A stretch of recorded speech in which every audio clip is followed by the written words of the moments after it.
So hello students, welcome to today's lecture of chemistry classes for class 10th. तो students हम आज के lecture में क्या जानेंगे, केमिकल रिएक्शंस एंड इक्वेशंस की एनसीईआरटी एक्सरसाइज। तो अभी तक आपने chemical reactions and equations chapter को डिटेल में स्टडी कर लिया है, जिसमें आपने डिफरेंट कंसेप्ट्स जाने। जैसे कि सबसे पहला कंसेप्ट जो हमने जाना था वो क्या था? सबसे पहला कंसेप्ट जो हमने जाना वो था कि केमिकल चेंजेस और फिजिकल चेंजेस क्या होते हैं। सबसे पहले हमने क्या जाना था? केमिकल चेंजेस और फिजिकल चेंजेस क्या होते हैं। हमने अपने आसपास के चेंजेस को ऑब्जर्व किया और जाना कि how can we differentiate between a chemical change और अ फिजिकल चेंज, और how can we understand by looking at the reaction that whether a reaction is taking place is chemical और physical. ठीक है। Next step में हमने जाना था कि केमिकल चेंजेस जो होते हैं वो आपके केमिकल रिएक्शन को लीड करते हैं। हमने जाना था कि chemical reactions leads to chemical changes leads to chemical reaction. Is it okay? Chemical changes leads to chemical reactions. इसके बाद हमने different types of chemical reaction जाना, different types of chemical reaction, और हम रिएक्शंस को कैसे बैलेंस करते हैं वो भी हमने सीखा, और हमने बैलेंसिंग को भी सीखा। टाइप्स में हमने डिफरेंट तरीके के टाइप स्टडी करे थे, जैसे कि कॉम्बिनेशन रिएक्शन था, डीकम्पोजिशन था, डबल डीकम्पोजिशन था, डिस्प्लेसमेंट रिएक्शन था, और oxidation as well as reduction reaction था। और जहां पर हमारे दोनों होते हैं वो कहलाती हैं रिडॉक्स रिएक्शन। क्या कहलाती है? Redox reaction. करोजन के बारे में स्टडी करा था और डिटेल में हमने इन कंसेप्ट्स को जाना, और जाना कि कैसे हम किसी भी चीज को देख सकते हैं कि केमिकल रिएक्शन किस तरीके से हो रही है। तो अब हम इन्हीं कंसेप्ट्स पे बेस्ड हम आज अपनी एनसीईआरटी एक्सरसाइज को सॉल्व करेंगे। ठीक है बच्चों? तो सबसे पहले एनसीईआरटी एक्सरसाइज का क्वेश्चन है हमारे पास कि which of the following statements about the reaction below are incorrect. कि हमें जो रिएक्शन दे रखी है, रिएक्शन क्या दी हुई है? that 2PbO plus carbon gives 2Pb plus CO2। हमें बताना है कि इन रिएक्शन में क्या ऑक्सीडाइज हो रहा है और क्या रिड्यूस हो रहा है। उसने वही ऑप्शन बोल दिया कि whether the lead is getting reduced, कि lead क्या हो रहा है? रिड्यूस हो रहा है। Carbon is getting oxidize, carbon oxidize हो रहा है या कार्बन रिड्यूस्ड हो रहा है ना। कार्बन डाइऑक्साइड के बारे में बात कर रहा है, यहाँ पे इसने कार्बन के बारे में बोला, और lead oxide is getting reduced. तो बच्चों यहाँ पे हमें क्या बताना है? बेसिकली जो हमारा क्वेश्चन बेस्ड है ये ऑक्सीडेशन और रिडक्शन पे बेस्ड है। बेसिकली जो हमारा कंसेप्ट बेस्ड है ये ऑक्सीडेशन और रिडक्शन पे बेस्ड है। तो ऑक्सीडेशन या रिडक्शन को हम कैसे जानते हैं? ऑक्सीडेशन या रिडक्शन को हम इस तरीके से जानते हैं कि अगर लॉस ऑफ इलेक्ट्रॉन हुआ हो, अगर लॉस ऑफ इलेक्ट्रॉन्स हुआ है तो हमारा क्या होता है? ऑक्सीडेशन। वहीं अगर गेन हो गया किसका? इलेक्ट्रॉन्स का। वहीं अगर गेन ऑफ इलेक्ट्रॉन्स हो गया तो क्या हो जाएगा वहां पे? रिडक्शन। क्या हो जाएगा? रिडक्शन। इस चीज को हम कैसे जानते हैं? हम क्या करें? देखें, या तो आपका क्या कर रहा होगा? इलेक्ट्रॉन गेन हो रहा होगा तो रिडक्शन होगा, इलेक्ट्रॉन लॉस हो रहा होगा तो ऑक्सीडेशन हो रहा होगा। ठीक है बच्चों? तो वहीं अब क्या करें? इस रिएक्शन को देखें। अगर मैं इस रिएक्शन की बात करूं, वो रिएक्शन बोलता है कि 2PbO plus carbon gives 2Pb plus CO2। Lead जो है, लेड ऑक्साइड जो है वो लेड, और कार्बन जो है वो CO2। बच्चों ऑक्सीडेशन और रिडक्शन को जानने के दो तरीके होते हैं। जो हम बेसिक डेफिनेशंस पढ़ते थे पहले, वो हम ये जानते थे कि जहां पर गेन ऑफ ऑक्सीजन हो जाए, गेन ऑफ ऑक्सीजन हो जाए, या फिर और लॉस ऑफ हाइड्रोजन भी क्या कहलाता है? आपका ऑक्सीडेशन। देखो कंसेप्ट्स बहुत सारे हैं, हम किसी भी कंसेप्ट को यूज करके क्वेश्चन को सॉल्व कर सकते हैं। अगर यहाँ पे ऑक्सीजन ना दिखा रहा होता तो हम इलेक्ट्रॉन्स की बात कर लेते। मुझे दिखा कि यहाँ पे इलेक्ट्रॉन्स की बात कर रहा है, इसका मतलब कहीं ना कहीं हम इस बेसिक से कंसेप्ट को यूज करके क्वेश्चन को सॉल्व कर सकते हैं, है ना। वहीं अगर वो बात करें किसकी? रिडक्शन की, तो रिडक्शन में क्या होता था? Gain of hydrogen. रिडक्शन में क्या होता था? Gain of hydrogen. देखो दोनों तरीके से सॉल्व करेंगे हम इस क्वेश्चन को। ठीक है, गेन ऑफ हाइड्रोजन या फिर लॉस ऑफ ऑक्सीजन। उल्टा कर दो, क्या कर दो? अपोजिट। ये हो गया रिडक्शन और ये हो गया ऑक्सीडेशन। ठीक है, चलिए अब इस क्वेश्चन में अगर देखें तो लेड ऑक्साइड है, अभी लेड के पास क्या ऑक्सीजन है? पर क्या यहाँ पे लेड के पास ऑक्सीजन है? नहीं। तो मतलब इसने क्या किया? कहीं ना कहीं लॉस ऑफ ऑक्सीजन। क्या किया इसने? कहीं ना कहीं लॉस ऑफ ऑक्सीजन। और जहां पर लॉस ऑफ ऑक्सीजन होता है वहां पे क्या होता है? रिडक्शन। क्या होता है वहां पे? रिडक्शन। तो क्या मैं बोल सकती हूँ कि लेड इज गेटिंग रिड्यूस्ड, क्योंकि लेड के पास ऑक्सीजन था ना, लेड ने ऑक्सीजन हटा दिया ना, तो लेड ऑक्साइड की तो बात कर नहीं रहे हम, लेड की बात कर रहे हैं। तो क्या मैं इस ऑप्शन को कंसीडर कर सकती हूँ कि लेड इज गेटिंग रिड्यूस्ड? और पहले देखिए कार्बन के पास ऑक्सीजन नहीं है, कार्बन के पास ऑक्सीजन नहीं है, लेकिन अब कार्बन के पास ऑक्सीजन आ गया और क्या बना दिया उसने? Carbon dioxide. क्या बना दिया उसने? Carbon dioxide. तो क्या मैं ये बोल सकती हूँ कि कार्बन डाइऑक्साइड मतलब यहाँ पे क्या आ गया? Oxygen. That means carbon dioxide is getting oxidize. इस बेसिक से कंसेप्ट से आपको समझ में आया कि हम सिर्फ गेन ऑफ ऑक्सीजन या लॉस ऑफ हाइड्रोजन देख के बता सकते हैं कि क्या ऑक्सीडाइज्ड हो रहा है, और हम गेन ऑफ हाइड्रोजन या लॉस ऑफ ऑक्सीजन देख के बता सकते हैं कि क्या हमारा रिड्यूस्ड हो रहा है, बता सकते हैं। वहीं अगर मैं बात करती हूँ किसकी? ऑक्सीडेशन रिडक्शन की, इन टर्म्स ऑफ इलेक्ट्रॉन्स, तो हमारे पास रिएक्शन क्या है बच्चों? रिएक्शन है हमारे पास 2 PbO, यही था, plus carbon gives 2 Pb plus CO2। क्या है? CO2।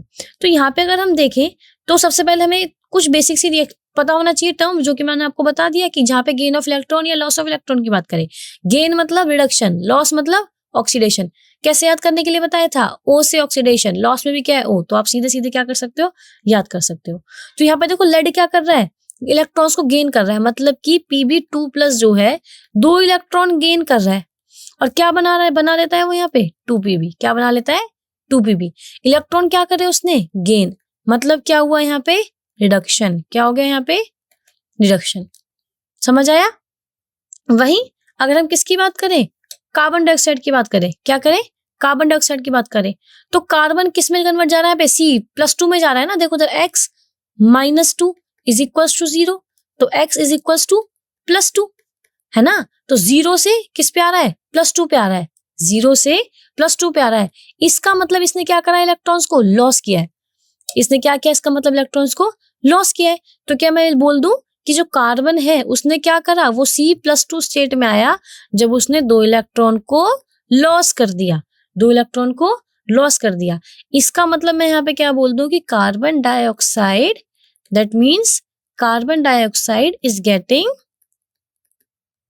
Oxidised. Carbon dioxide is getting oxidized. Is it clear to you? समझ आया? हमने सिर्फ किसकी बात करी है? हमने दोनों तरीके से देखा, अगर वो ऑक्सीजन का गेन कर रहा है या फिर ऑक्सीजन का लॉस कर रहा है। ऑक्सीजन का लॉस कर रहा है तो मतलब देखो यहाँ पे क्या हो रहा है? रिडक्शन। अगर ऑक्सीजन गेन कर रहा है तो मतलब क्या हो रहा है? ऑक्सीडेशन। फिर हम गए इलेक्ट्रॉन्स पे, देखा कि अगर हमारे पास Pb2+ है, उसने क्या करा? 2 इलेक्ट्रॉन को गेन कर लिया। क्या करा यहाँ पे उसने? बोल्ड अक्षरों में लिख देते हैं, क्या करा यहाँ पे उसने? Gain, GAIN, gain. और यहाँ पे क्या किया है उसने? Loss, LOSS, loss. तो जहां लॉस करा वहां पे क्या हो गया? ऑक्सीडेशन। जहां गेन किया वहां पे क्या हो गया? रिडक्शन। आई होप कि समझ आ गया होगा आपको ये क्वेश्चन। बहुत इजी बेसिक क्वेश्चन था। नोट, आप कॉपी पेन लेके बैठिए, साथ साथ सॉल्व करिए, ठीक है बच्चों? चलिए let's get to another question. पहले इसका आंसर तो चेक कर ले कि आंसर सही है। हमने क्या बोला था अभी कि लेड ऑक्सीडाइज हो रही है, कार्बन डाइऑक्साइड रिड्यूस हो रहा है, मतलब इसका ऑप्शन क्या होना चाहिए? A और B। हमारी तरफ से क्या ऑप्शन होना चाहिए इसका? A और B। तो क्या A और B ऑप्शन में है? इसका आंसर क्या होना चाहिए? फर्स्ट। तो इसका आंसर क्या है? फर्स्ट, ठीक है। चलिए नेक्स्ट क्वेश्चन की बात करते हैं। Fe2O3 + 2Al। नेक्स्ट क्वेश्चन क्या बोलता है आपका? Fe2O3 + 2Al gives Al2O3 + 2Fe। यहाँ पे इस बोल रहा है कि हमें बताओ कि किस चीज का एग्जाम्पल है। तो हम पढ़ चुके हैं इसको ऑलरेडी, हमने टाइप्स ऑफ रिएक्शन में स्टडी कर लिया था। हमने टाइप्स ऑफ रिएक्शन में स्टडी कर लिया था कि रिएक्शन में जब भी दो आपके प्रोडक्ट्स कंबाइन करें तो कॉम्बिनेशन, दो अगर रिएक्टेंट है उसमें से अगर एक आपके पास क्या प्रेजेंट है? कंपाउंड, एक प्रेजेंट है आपका एलिमेंट, तो वहां से अगर वो एक एलिमेंट को डिस्प्लेस कर दे तो क्या हो जाता है वहां पे? डिस्प्लेसमेंट। 2 एलिमेंट का डिस्प्लेसमेंट होगा तो डबल डिस्प्लेसमेंट। समझ रहे हो? एक कंपाउंड ब्रेक डाउन हो जाए तो क्या होगा? डीकम्पोजिशन। क्या हो जाएगा? डीकम्पोजिशन। तो हमें यही बताना है कि इस रिएक्शन में क्या हो रहा है। चलिए इस रिएक्शन को ध्यान से देखो। इसने क्या बोला? Fe2O3। हमारे पास आयरन ऑक्साइड है, फेरिक ऑक्साइड है, Fe2O3। Fe2O3 + 2Al। अब देखो हमारे पास एक कंपाउंड है, एक एलिमेंट है, तो हमने पढ़ा था, पहले पढ़ा है ना हमने, इलेक्ट्रोकेमिकल सीरीज में भी जाना था कि ये क्या हमारे पास एल्यूमिनियम क्या कर देगा? ऑक्सीजन और आयरन में से क्या कर देगा? ये आयरन को डिस्प्लेस कर देगा। तो क्या बन जाएगा? Al 2O3 और हमारा Fe क्या रह गया, बाहर निकल गया, तो ये क्या हो गया Fe। अब इसको बैलेंस करेंगे तो Fe2 है, यहाँ पे भी क्या कर देंगे Fe2 2Al, हमारी इक्वेशन क्या होगी बैलेंस।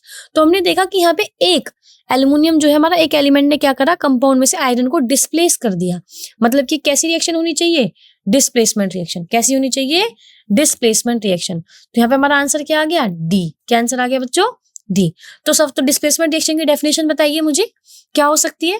तो डिस्प्लेसमेंट रिएक्शन की डेफिनेशन होगी हमारी, a displacement reaction is one where the atom or set of atom, where the atom or set of atom displaced by another atom in a molecule। एक molecule में दूसरे atom की वजह से क्या हो जाए, एक मॉलिक्यूल का एटम डिस्प्लेस हो जाए, तो क्या कहलाता है वो, डिस्प्लेसमेंट रिएक्शन। तो answer D is correct, answer D is correct. Is it clear to you? Okay, now let's get to the another question. The given reaction is a displacement reaction, absolutely correct। अच्छा, ये तो हमने सबसे पहले lecture में, ध्यान हो तो आपको, हमने ये एक्टिविटी परफॉर्म करी थी, उस एक्टिविटी बेस पर ही क्वेश्चन है। So you should be answering that.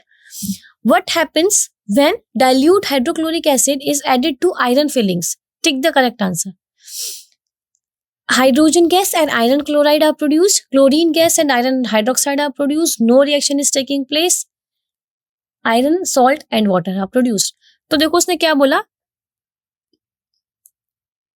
कि आपने क्या लिया, आयरन फिलिंग्स ली, मतलब लोहे की कील जो होती है वो ली, उसमें क्या डाल दिया आपने, HCl डाल दिया। आप क्या कर रहे हो, मेटल है आपके पास, क्या है, मेटल। किस फॉर्म में है वो, आयरन फिलिंग्स। क्या है आपके पास, आयरन फिलिंग्स। उसमें आप क्या कर रहे हैं, आप उसमें ऐड कर रहे हैं, आप उसमें ऐड कर रहे हो क्या, HCl। क्या ऐड कर रहे हो आप उसमें, आप एसिड। वो क्या है आपके पास, HCl। क्या है, HCl। तो क्या होता है हमारे पास, करेक्ट आंसर क्या होना चाहिए यहाँ पे हमारे पास, हमने ही बोला hydrogen gas and iron chloride are produce, कि वहां पे हाइड्रोजन गैस रिलीज होनी चाहिए, आयरन क्लोराइड प्रोड्यूस होना चाहिए, क्लोरीन गैस या आयरन हाइड्रोक्साइड प्रोड्यूस होना चाहिए। तो देखो रिएक्शन करनी पड़ेगी इसके लिए, तो हमें, तो हम क्या करें, यहाँ पे लिख दें, क्या है हमारे पास, आयरन फिलिंग्स क्या होता है, Fe, आयरन है, और क्या है हमारे पास, HCl। क्या है हमारे पास, HCl। तो जब इसके बीच में रिएक्शन होगी तो क्या होगा, ये FeCl2 plus H2 plus H2, और H2 क्या है आपके पास, गैस, जो क्या होगी, रिलीज होगी। तो रिएक्शन में देखा हमने क्या हुई है, डिस्प्लेसमेंट रिएक्शन हुई है एक मेटल की। हम जब भी एसिड के साथ रिएक्शन कराएंगे तो हमें एक पॉइंट हमेशा याद रखना है कि हाइड्रोजन गैस हमेशा रिलीज होती है। जब भी मेटल और एसिड की रिएक्शन होती है तो hydrogen gas always get release, hydrogen gas always get release. तो रिएक्शन देखिए, रिएक्शन में क्या बन के है, FeCl2, और FeCl2 का नाम क्या होता है, आयरन क्लोराइड। क्या होता है, आयरन, सॉरी क्या होता है हमारे पास, आयरन क्लोराइड। तो अब हम क्या करें यहाँ पे, और दूसरी क्या रिलीज हुआ है पास, हाइड्रोजन गैस। क्या रिलीज हुआ है, हाइड्रोजन गैस। तो ये ऑप्शन सही है, ये भी गलत, ये भी गलत, ये भी गलत। रिएक्शन तो भाई होगी, मेटल और सॉल्ट है, तो सी ऑप्शन तो पहले हट गया था। आयरन, सॉल्ट और वाटर भी प्रोड्यूस नहीं हुआ, क्लोरीन गैस भी नहीं रिलीज हुई। क्या हुआ, एक बेसिक डिस्प्लेसमेंट रिएक्शन हुई जहां पर Fe और HCl के बीच में रिएक्शन हुई। आंसर क्या आ गया, hydrogen gas and iron chloride are produce. So answer is A. अब आंसर इज ए, यही था, absolutely correct. So let's get to next question.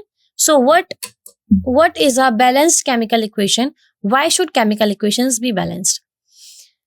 तो बच्चों इसके बारे में हम जब से चैप्टर स्टार्ट हुआ है तब से बात करते आ रहे हैं। सबसे पहले कि बैलेंस केमिकल इक्वेशन होती क्या है। हमें पता है कि बैलेंस केमिकल इक्वेशन वो केमिकल इक्वेशन होती है जहां पर number of atoms of reactant, जहां पर number of atoms of reactants equal होता है number of atoms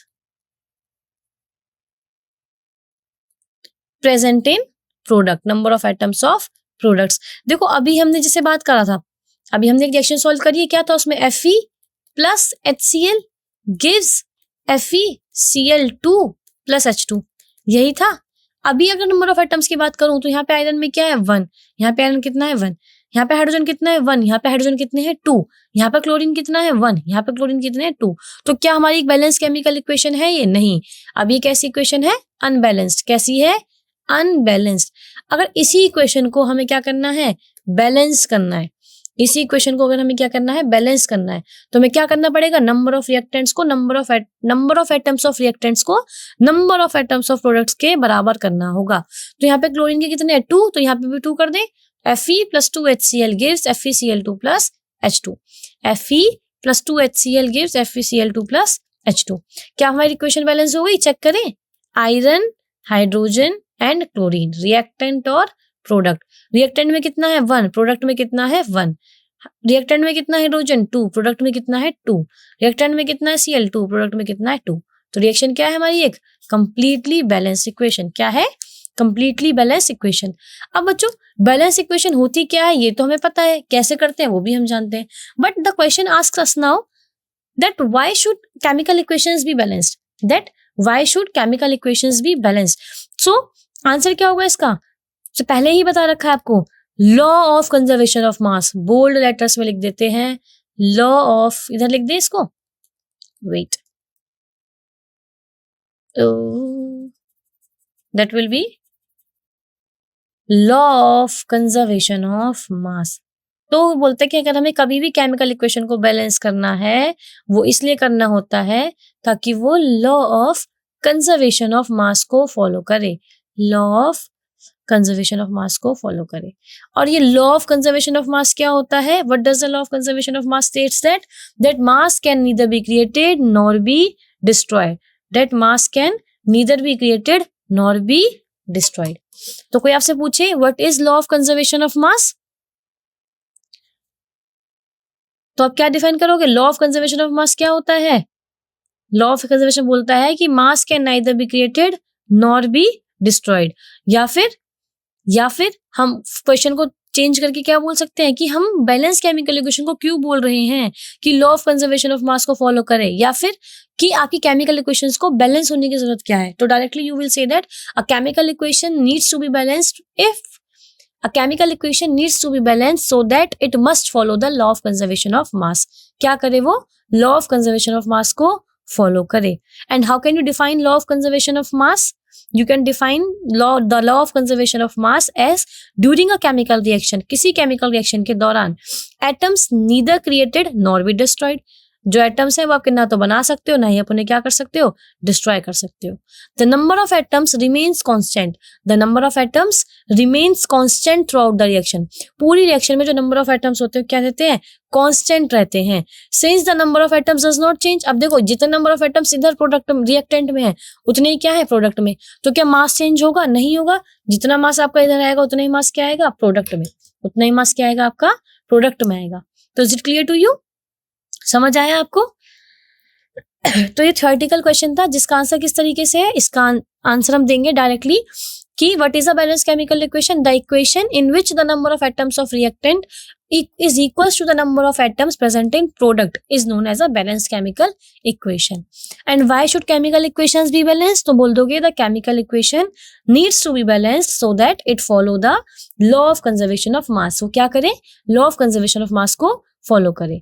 A balanced chemical equation occurs, एक बैलेंस केमिकल इक्वेशन आपकी तब होती है when the number of different atoms of element, कि जब different elements हैं उनका जो नंबर होगा in the reactant side is always equal to the number of elements that is present in the product side, जो प्रोडक्ट साइड में present है।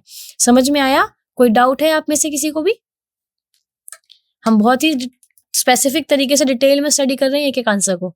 तो यही चीज थी, केमिकल इक्वेशन को बैलेंस करना है ताकि law of conservation of mass को फॉलो करे, रिएक्टेंट साइड प्रोडक्ट साइड। चलिए, translate the following react statements into chemical equations and then balance them. आपको क्या करना है? केमिकल इक्वेशंस को बैलेंस करना है ताकि केमिकल इक्वेशंस को क्या करना है? आपको प्रॉपर लिखना है, उनको बैलेंस करना है। ठीक है। हाइड्रोजन गैस क्या बोल रहा है, डिटेल में करेंगे। Hydrogen gas combines with nitrogen to form ammonia. Hydrogen gas combine with nitrogen to form ammonia. चलिए बताइए किस तरीके से करेंगे इसको हम। हमारे पास क्या हाइड्रोजन गैस है, तो हाइड्रोजन गैस मतलब H2, हमेशा H2 होता है। अब हम सब देखो, अब जब हमने बैलेंस केमिकल इक्वेशन पढ़ा था तो हमने ये बोला था कि बैलेंस केमिकल इक्वेशन को आपको हमेशा उसकी किस स्टेट में प्रेजेंट है, सॉलिड में, लिक्विड में, गैस में, एक्वस में, वो भी मेंशन करो, तभी वो क्या कहलाएगी? आपकी एक प्रॉपर बैलेंस इक्वेशन कहलाएगी, जब उसके नंबर ऑफ एटम्स भी इक्वल है और जब उसकी प्रॉपर स्टेट भी मेंशन है। ठीक है। तो हाइड्रोजन क्या होती है? गैस। तो क्या लिख दिया ब्रैकेट में? गैस। किसके साथ कंबाइन कर रही है वो? नाइट्रोजन के साथ। और नाइट्रोजन भी क्या करता है हमेशा? N2 किसकी फॉर्म में होता है? हमेशा गैस की फॉर्म में। किसकी फॉर्म में होता है? हमेशा गैस की फॉर्म में। तो अब इसको बैलेंस करो और बना क्या रहा है, टू फॉर्म अमोनिया। क्या बनाता है वो, अमोनिया। बच्चों पहले जो हमारी इक्वेशन होती है ये एक रिवर्सिबल इक्वेशन होती है। कैसी इक्वेशन होती है, रिवर्सिबल। अमोनिया का फॉर्मूला क्या है, NH3। रिवर्सिबल का मतलब होता है कि NH3 का अगर हम ब्रेक डाउन करें तो वो नाइट्रोजन और हाइड्रोजन गैस को प्रोड्यूस करेगा, और अमोनिया भी क्या है आपके पास, एक गैस। अमोनिया भी क्या है आपके पास, एक गैस। अब चलो, क्या हमने इन सभी में रिएक्टेंट्स में सबकी हमने स्टेट्स मेंशन करी है, करिए। हाइड्रोजन भी क्या है, गैस। नाइट्रोजन भी क्या है, गैस। अमोनिया भी क्या है, गैस। अब हमें क्या करना है यहाँ पर, अब हमें इनकी पर्टिकुलर बैलेंसिंग स्टेट को भी मेंशन करना होगा। हमें इनकी बैलेंसिंग स्टेट को भी मेंशन करना होगा। हाइड्रोजन और नाइट्रोजन, रिएक्टेंट और प्रोडक्ट। इधर कितने हैं, 2। इधर कितने हैं, नाइट्रोजन 2। इधर नाइट्रोजन कितना है, 1। इधर कितने हैं, नाइट्रोजन 3। सबसे पहले किसको करें हम, नाइट्रोजन को बैलेंस करें। नाइट्रोजन को बैलेंस करें तो नाइट्रोजन इधर 2 है, इधर 3 है। इक्वल बनाने के लिए क्या करें हम, इसको एक ऐसे नंबर से मल्टीप्लाई कर दे जब इसका आंसर क्या है, सेम। तो अगर मैं इसको इधर 3 से, नाइट्रोजन को 3 से मल्टीप्लाई कर दें, या फिर नहीं, हम हाइड्रोजन को भी तो पहले बैलेंस कर सकते हैं, क्योंकि हाइड्रोजन देखो, इधर हाइड्रोजन आपका 3 अमाउंट में प्रेजेंट है और नाइट्रोजन आपका 1 में प्रेजेंट है। मैंने उल्टा लिख दिया। अब ठीक है, हाइड्रोजन आपका कितने में, 2 में, नाइट्रोजन कितने में आपका, 1 में। तो हमें क्या करना होगा, यहाँ पे हाइड्रोजन 2, इधर 3, इसको क्या कर दो 2 से मल्टीप्लाई, 3 से मल्टीप्लाई, इसको कर दे 2 से मल्टीप्लाई। तो ये हो गया 3 2 जा 6। यहाँ पे हाइड्रोजन कितने हो गए अब, 6। और यहाँ पे कर दिया 2 से, तो यहाँ पे हाइड्रोजन कितने हो गए, 2 3 जा 6। यहाँ पे नाइट्रोजन कितने थे, 2। यहाँ पे भी नाइट्रोजन कितने हैं, 2। अब हमारी इक्वेशन क्या हो गई, प्रॉपर बैलेंस्ड इक्वेशन। क्या हो गई, प्रॉपर बैलेंस्ड इक्वेशन। समझ में आया। नेक्स्ट में क्या बोलता है, hydrogen sulphide gas burns in air to give water and sulphur dioxide. Hydrogen gas क्या कर रही है, बर्न हो रही है एयर में, to give water and sulphur dioxide. अब इसको हम कैसे लिखेंगे, इधर देखिए,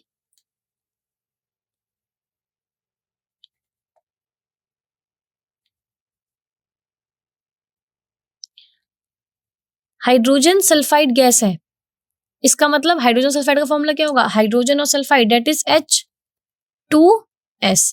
क्या है ये आपकी गैस, क्या है आपकी गैस। हाइड्रोजन सल्फाइड गैस आपकी क्या कर रही है, कन्वर्ट कर रही, बर्न्स इन एयर। वो क्या हो रहा है, उसका कंबशन हो रहा है। किस में कंबशन हो रहा है, एयर में। तो क्या हो जाएगा, वो हमेशा एयर में होता है, मतलब O2। और ये भी क्या है आपके पास, गैस। तो हाइड्रोजन सल्फाइड गैस क्या कर रही है, ऑक्सीजन के साथ बर्न कर रही है। क्या प्रोड्यूस कर रही है, to give water and sulphur dioxide. To give sulphur dioxide and water, to give SO2 plus H2O। ठीक है।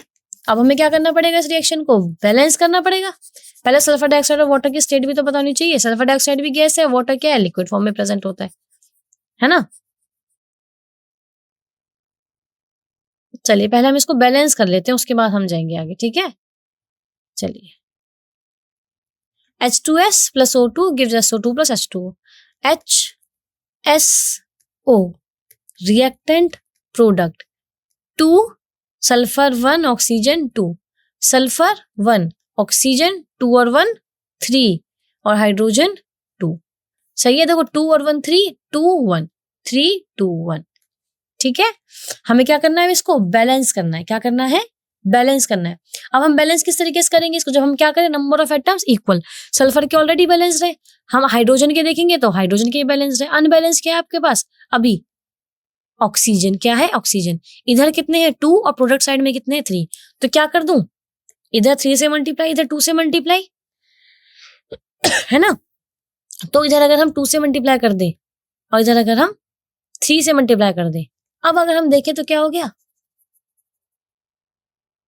सारी इक्वेशंस की जो atom, number of atom change हो गए।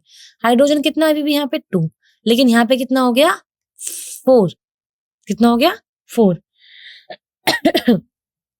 इधर देखें कितना है आपके पास, 3 2 जा 6 ऑक्सीजन, और इधर कितने आपके पास 2 और 2 4 ऑक्सीजन। इधर सल्फर कितने आपके पास 1, इधर भी सल्फर कितने आपके पास 1।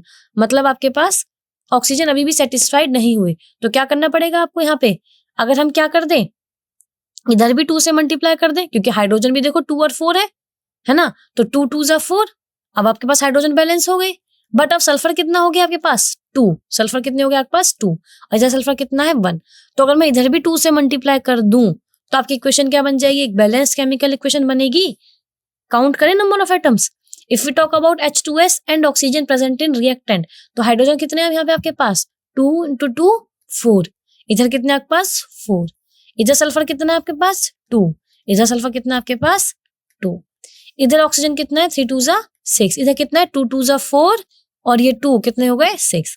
Now we can say that the equation hydrogen sulfide gas burns in air to give water and sulfur dioxide can be written in this format with a proper balanced form. So this equation can be called as a balanced chemical equation. तो हम इस equation को क्या बोल सकते हैं, एक balanced chemical equation बोल सकते हैं। ठीक है, कोई डाउट आपको? Is it clear to you? Okay, so now the next question is, let's move to the next point, that is barium chloride reacts with aluminum sulfate to give aluminum chloride and a precipitate of barium sulfate. और क्या है, एक precipitate है किसका, barium sulphate का।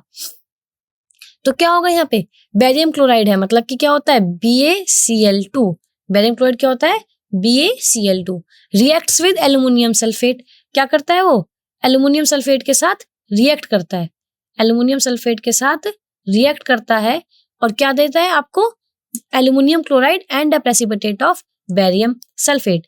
तो हम कैसे बैलेंस करेंगे, सब एल्यूमिनियम सल्फेट का फॉर्मूला क्या होता है Al2SO4 whole thrice, BaCl2 Al2SO4 whole thrice, and this will be giving aluminium chloride AlCl3 plus BaSO4 barium sulphate.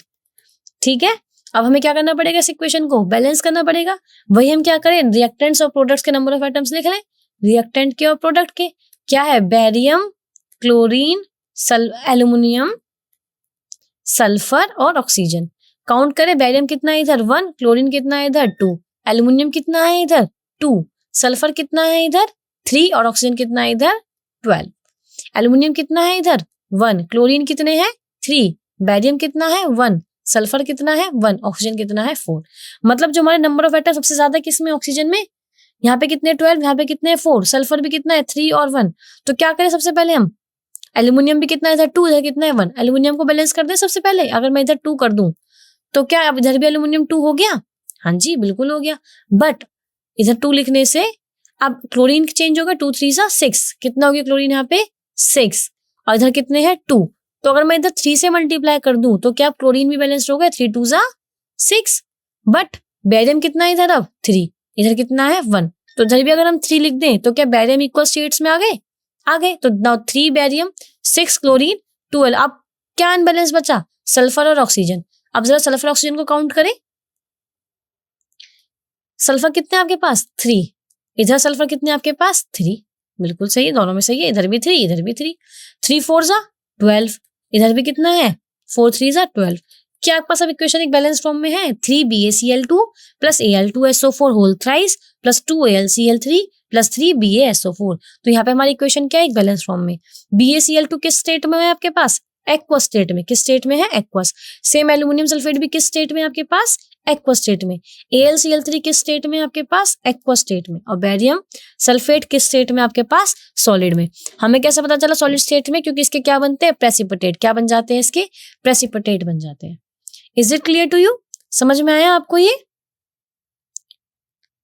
अब अगर हम क्या करें, नेक्स्ट स्टेप की, नेक्स्ट क्वेश्चन की बात करते हैं। उसमें क्या होता है आपके पास, potassium metal reacts with water to give potassium hydroxide and hydrogen gas. हमें पोटेशियम मेटल रिएक्ट कराना है वाटर के साथ to give potassium hydroxide and hydrogen gas. तो इस इक्वेशन को लिखें,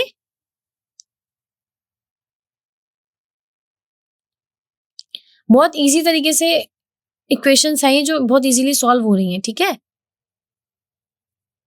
तो बेसिकली है क्या, आपके पास पोटेशियम का मेटल है, दैट मीन्स के रिएक्ट्स विद वाटर, वाटर के साथ रिएक्ट करती है और क्या बना देती है वो, potassium hydroxide plus hydrogen gas.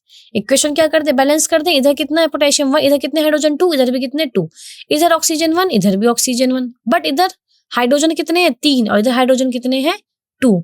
तो इक्वेशन क्या करना पड़ेगा, बैलेंस करना पड़ेगा। अगर मैं इधर 2 से मल्टीप्लाई कर दूं और अगर मैं इधर भी 2 से मल्टीप्लाई कर दूं, अब काउंट करें number of atoms, potassium, hydrogen और ऑक्सीजन।